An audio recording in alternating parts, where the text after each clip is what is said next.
Pero imaginen lo que supondría ser operado sin anestesia. Hasta mediados del siglo XIX, eso es lo que esperaba a todo paciente quirúrgico. A veces, los cirujanos tenían que meter a los pacientes por el cuello en la sala de operaciones, que solía encontrarse en el ático o en el sótano, para que la gente de la calle no pudiese oír los gritos. A menudo eran tratados como los pollos que se preparan para asar. Las extremidades solían ser inmovilizadas, a veces por 5 o 6 forzudos. Quizá el dolor físico pasaba rápidamente, pero el dolor mental le quedaba al paciente para el resto de su vida. La gente comentaba que no podía olvidar el sonido de su miembro amputado cayendo al suelo.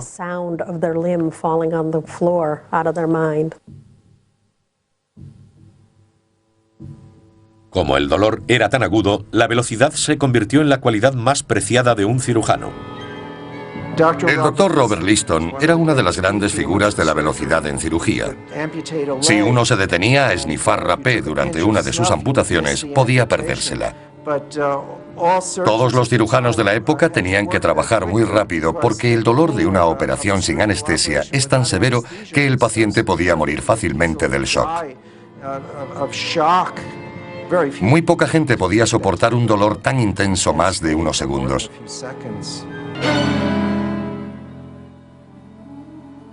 Finalmente, a mediados del siglo XIX, la era de la cirugía con los pacientes conscientes estaba a punto de terminar. En un frío día de otoño de 1846, el doctor John Warren, cirujano jefe del prestigioso Hospital General de Massachusetts, se encontraba en el aula quirúrgica, rodeado por varios de sus alumnos y colegas. A mediodía extraería un pequeño tumor del cuello de un joven llamado Abbott. Para Warren, cirujano experto, esta sería una operación relativamente simple. Sin embargo, cambiaría el rostro de la cirugía para siempre. El hombre esperado era William Morton, un joven y oportunista estudiante de medicina, dentista y fabricante de dientes postizos, que había convencido al Dr. Warren para mostrarle su recién descubierto remedio para el dolor. Warren preparó al paciente ante los doctores y estudiantes del anfiteatro y esperó al Dr. Morton, que no se presentó. Esperaban y miraban sus relojes pensando, ¿dónde estará Morton? Aquel era su gran momento, y llegaba tarde al Hospital General de Massachusetts. Finalmente subió corriendo las escaleras, justo cuando el doctor Warren tenía el escalpelo en la mano listo para empezar. Entonces le hizo una reverencia, diciéndole de modo sarcástico, «Su paciente está listo, señor».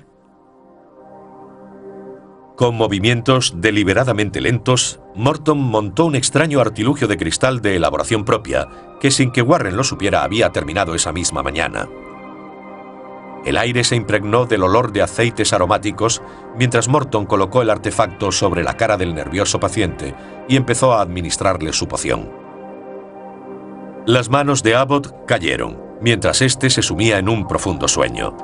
Entonces Morton se volvió al Dr. Warren y devolviéndole su sarcasmo le dijo, «Señor, su paciente está listo». Y el doctor Warren llevó a cabo la operación en el más absoluto silencio, porque solo se oía la profunda y relajada respiración del paciente en la sala. Durante la operación no pareció mostrar ningún signo de dolor o reacción. Estaba tranquilo, a diferencia de los otros pacientes intervenidos por el Dr. Warren con anterioridad. Y ante el asombro de todos los presentes, no mostraba signos de haber sentido nada. Cuando terminó la operación, el doctor Warren se dirigió al expectante público y dijo, «Señores, esto no es una farsa». De ese modo empezó una nueva era. Morton había inventado una sustancia que cambiaría la faz de la cirugía. Al menos, eso es lo que él quería que pareciese, ya que lo que contenía su frasco, cuyo olor camuflaba un potente perfume, no era más que éter, una sustancia conocida desde hacía cientos de años. De hecho, en aquella época se utilizaban dos sustancias anestésicas, el éter y el óxido nitroso, también conocido como gas de la risa. Y ambos eran populares como elementos recreativos. baratos y fácilmente adquiribles, se convirtieron en favoritos de adolescentes, estudiantes de medicina y la clase alta. En los espectáculos itinerantes, en una de las atracciones, solía utilizarse éter u óxido nitroso. Se invitaba al público a subir al escenario y respirar los gases. Así pues, tanto el éter como el óxido nitroso se encontraban por todas partes, solo que nadie parecía darse cuenta de encontrarse ante el remedio a la tortura de dolor de una operación quirúrgica. Finalmente, un dentista llamado Horace Wells lo hizo.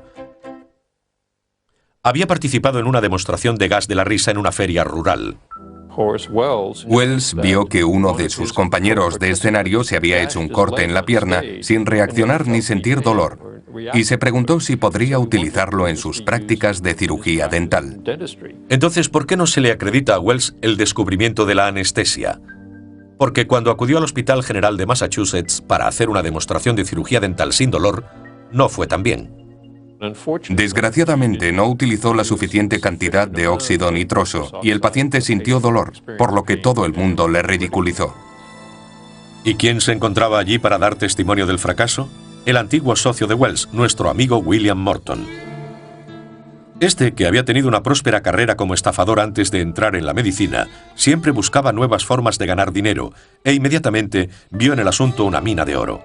No obstante, necesitaría ayuda y acudió a su antiguo profesor de química, el renombrado Charles Jackson.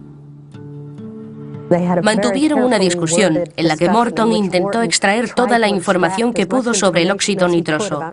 El Dr. Jackson dijo, en vez de utilizar óxido nitroso, que es bastante difícil de controlar, lo que debería utilizar es éter sulfúrico. Una sola dosis puede dejar inconsciente a cualquiera. Así encajaban las piezas. Morton obtuvo la idea de la cirugía dental sin dolor de Wells y la de usar éter de Jackson. Estaba listo para su gran debut. Era un tramposo, pero a veces la ciencia los necesita. Creo que Horace Wells necesitaba el tipo de codicia y avaricia que William Morton aportó a la involuntaria colaboración y que llevó al descubrimiento de los anestésicos. Cuando se corrió la voz sobre la cirugía sin dolor en el hospital, Morton, Wells y Jackson se apresuraron a reclamar para sí todo el mérito, y Morton intentó sacar provecho. No obstante, por mucho que lo pretendió, no consiguió un céntimo por su descubrimiento y acabó arruinando su vida. Se hunde cada vez más hasta convertirse prácticamente en un mendigo al final de su vida. En la revista mensual Atlantic se publicó un artículo en el que apenas se mencionaba su contribución al descubrimiento del éter, dando todo el mérito al Dr. Charles Jackson, y aquello acabó con él. Poco después, mientras paseaba por un parque de Nueva York junto a su esposa, Morton sufrió una especie de arrebato, saltó de su carruaje y se tiró al lago. Su esposa lo llevó rápidamente al hospital, pero ya había fallecido cuando llegaron. El cirujano jefe que pasaba la visita con los estudiantes vio a Morton e hizo una especie de presentación póstuma diciendo: «Caballeros, ante ustedes tienen al hombre que ha hecho más por aliviar el sufrimiento que cualquier otro norteamericano». Resulta irónico que una sustancia que llegaría a aliviar el dolor de generaciones de pacientes pareciese conllevar una maldición que solo dejaba sufrimiento a su paso. Al final, Wells y Jackson no corrieron mejor suerte que Morton. Wells acabó suicidándose a los 33 años y Jackson perdió la cabeza y murió en una institución mental.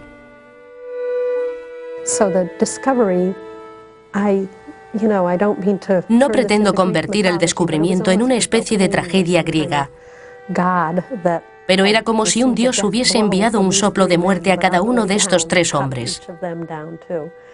Porque hay algo siniestro en el hecho de que ninguno saliera indemne.